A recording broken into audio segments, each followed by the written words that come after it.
have the stamped engineer drawings, and then we're gonna have the, what's this one called? Construction package. Construction package. 2 things to work on.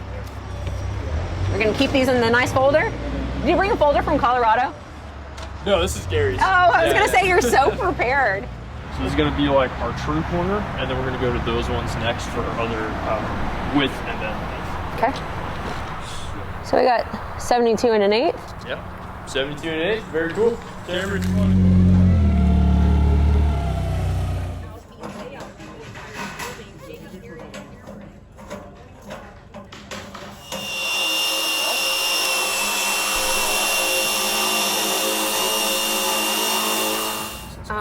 This is called a haunch plate, and Nathan was just telling me that on most buildings, this comes out flush to the top of this. However, on my design, when I was designing it, I specifically wanted an overhang on my roof. I personally think it gives the building a more aesthetic look, and then I love how it sheds the water further away from the openings in the foundation. But this is where them designing or them engineering the design comes into handy, is because then that's why my plate overhangs here. It's because I need a little bit more structural support in order to compensate for my overhanging. So just pointing out that I love the fact that I can design the building, and then on the back end they're doing all the engineering to make the design work. Is that right, Nathan? Sorry, those holes indicate where the columns come up and connect? Yeah, pretty much. So they're kind of indicating where we need to cope these and cut this out.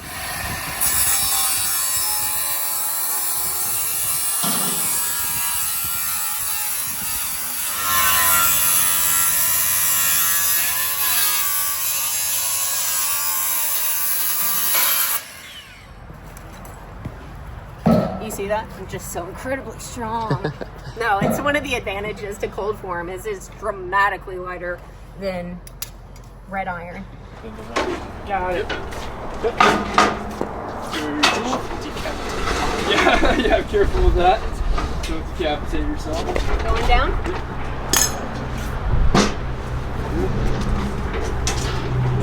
And then you can just go up higher a little bit, get yourself comfortable. So the first thing we do is we're going to line up this outside flange, right, to this chalk line. Oh yeah. What do I do? I'll just give it a kick. Okay. I'll just kick it towards just the outside of the building. Okay. Keep going. Right there. Perfect.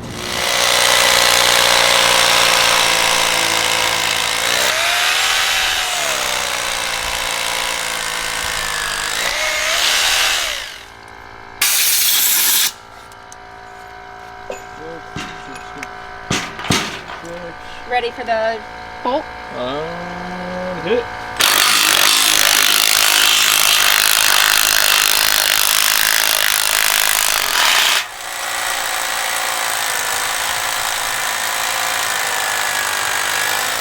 All right, so after having a column and a column, now we're gonna stabilize it by throwing in the horizontal girt.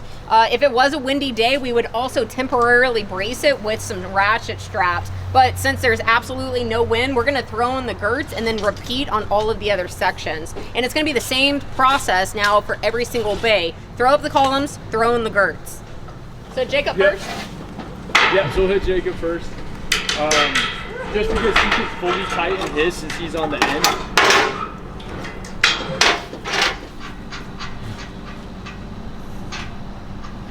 So we're just going for a hand tight? Yep. Okay. Hand tight. Perfect. I'm gonna tighten mine down. Yep.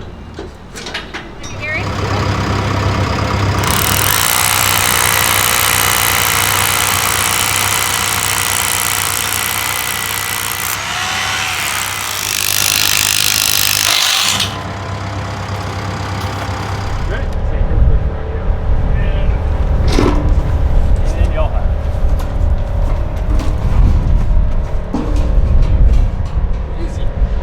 So there were holes in the column. Angle it in right there, yep. Yeah, yes. And a spud wrench. Gary, show the camera real quick. A spud wrench has this tip on it, so to help align the holes.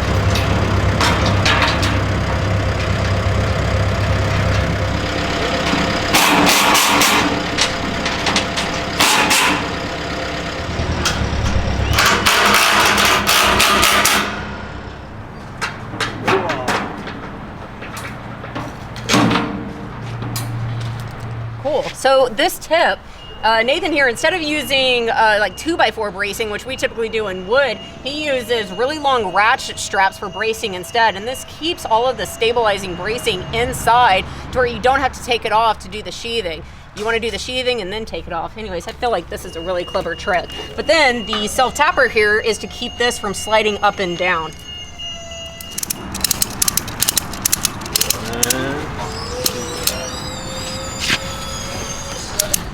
So this is also a way that you can rack your building if it needs to. Give me 2 more.